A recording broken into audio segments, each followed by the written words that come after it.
Falling inflation in 2012 should bring an end to the squeeze on household spending power, at least for those who keep their jobs, according to the centre-left think tank, the IPPR.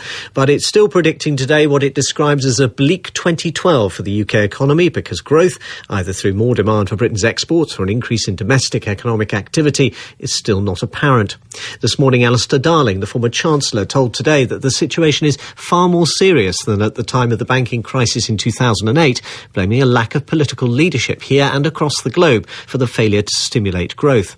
That's an issue which surfaced when I spoke about the prospects for the economy with Gillian Tett, the US managing editor of the Financial Times, Lord Jones, the former Director General of the CBI, who was Trade Minister in Gordon Brown's government, and the entrepreneur Tim Smit, who's Chief Executive of the Eden Project in Cornwall. Gillian Tett first. Is the year ending with the economy where it was expected to be? Well, sadly, we're not, because this time last year, a number of people were talking about us being in a post-crisis phase. There was hope that we were entering a period of recovery. There was hope that the financial system was healing and that the worst of the crisis was over. Sadly, no one's quite that optimistic right now, because it's become very clear that we are still in the middle of a pretty turbulent period in finance as a result of the Eurozone. And frankly, the outlook for the global economy is looking pretty soggy at best. That's the macro. Tim Smit, at the micro level, actually in one very specific place and in one business. Have you noticed that?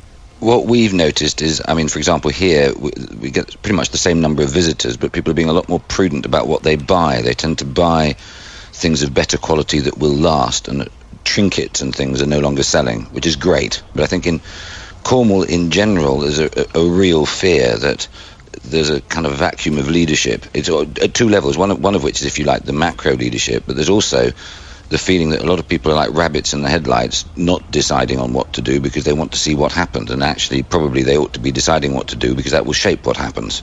Does that sense of let's wait and see, let's not do anything that will unsettle the ship unduly trouble you, Digby Jones?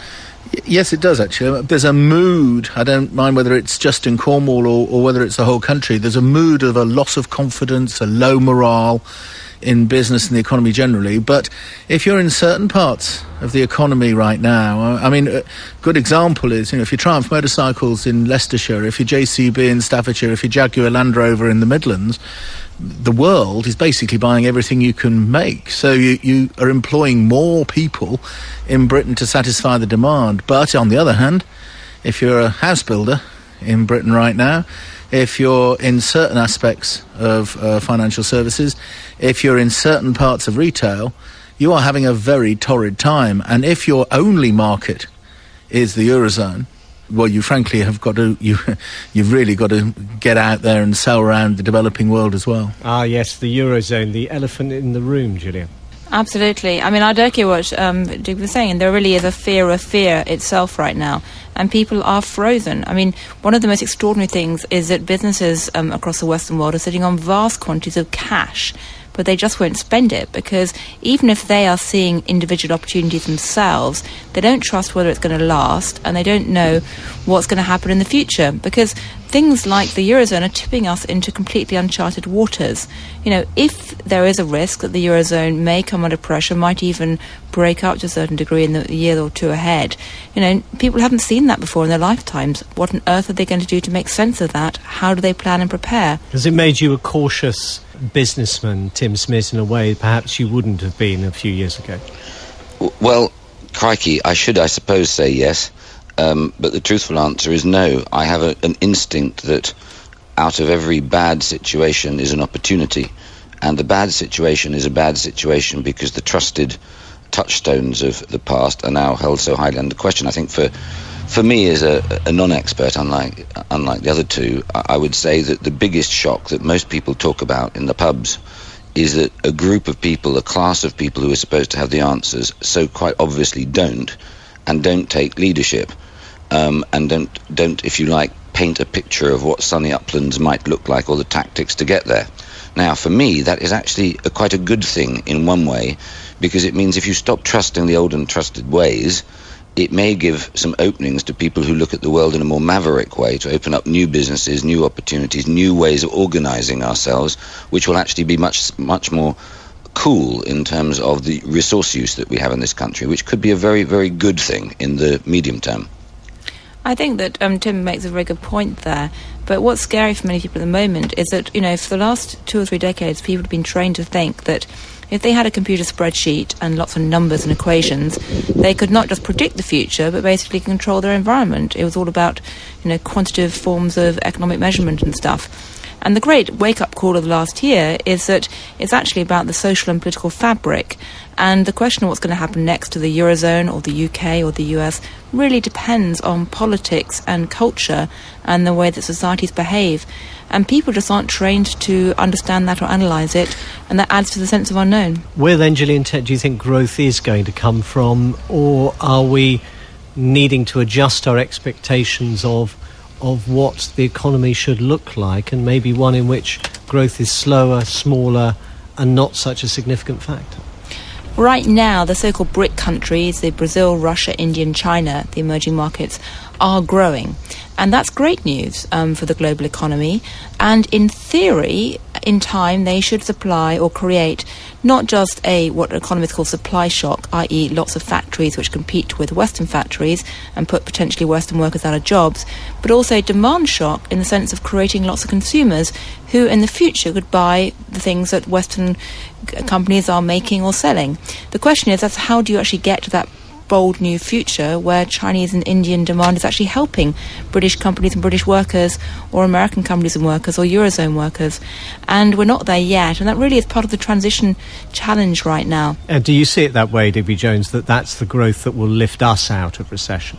Oh, categorically. I mean, if I've got one advice for any business in Britain, it is widen your export markets. Don't just rely on the traditional ones. Get into China, India, Brazil, South Africa. But I suppose, if you're a business thinking, how do I equip myself to do it? It's got to come back to skills. Skill up for the things that people need. I mean, Tim is a living example of innovative eco-based thinking in one part of Britain.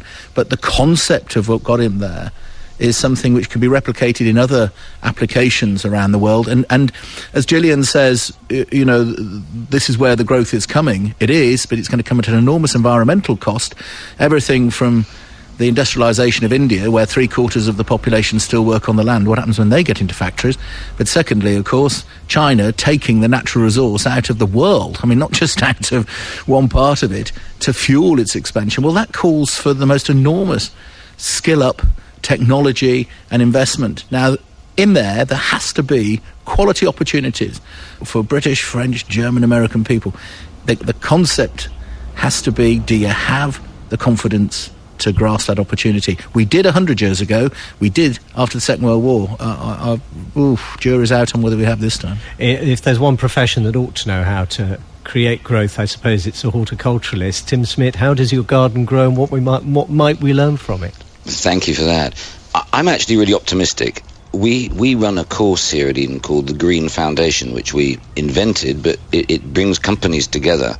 And the companies have actually clubbed together and discovered that, leave aside the issues of environmentally friendly operations, they've discovered that by actually having a forum to meet, they're starting to share resources and take cost out of their businesses in a way that they had never imagined.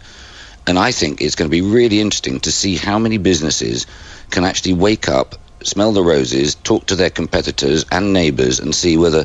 I know it sounds trivial, but actually big things come from small things. When you have a group of 10 companies who 3 of them have got a truck and the others don't, but they don't use it all the time, and then they collaborate together and they share this and they share that, you can take shed loads of money out and make them all more competitive. And the last thing I would like to... In fact, it's almost a question to the other panellists, that at moments of crisis, if you're talking about leadership, is there not a case for the government to say, we think we should borrow from the future to do one thing, which is to make, for example, this is just for discussion, to make our nation energy independent, and we will throw resource at it as if it was a spirit of war harnessed to a time of peace. Digby Jones. If you're going to have the developed economies saying we want more public services and we want to pay less for it, then it's no good saying to people work harder. You've got to say work more cleverly. That means the sharing of resources, Tim says. That means the coming at a problem from a different angle and saying we can actually deliver this stuff with less money, but we've got to think differently and change, not lower, but change our expectations. all of that, everything, is actually calling for one thing where there is a dearth, and that is leadership. In our communities, in our local politics, in a lot of our smaller businesses, certainly in our public sector, we're not seeing leadership.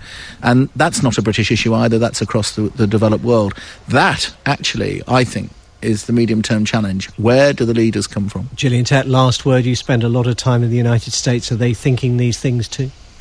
I think the United States exemplifies the leadership problem right now, because the political climate in Washington right now is so poisoned and so polarised that they can't even do the most minor fiscal tweaks, let alone think the big thoughts about energy.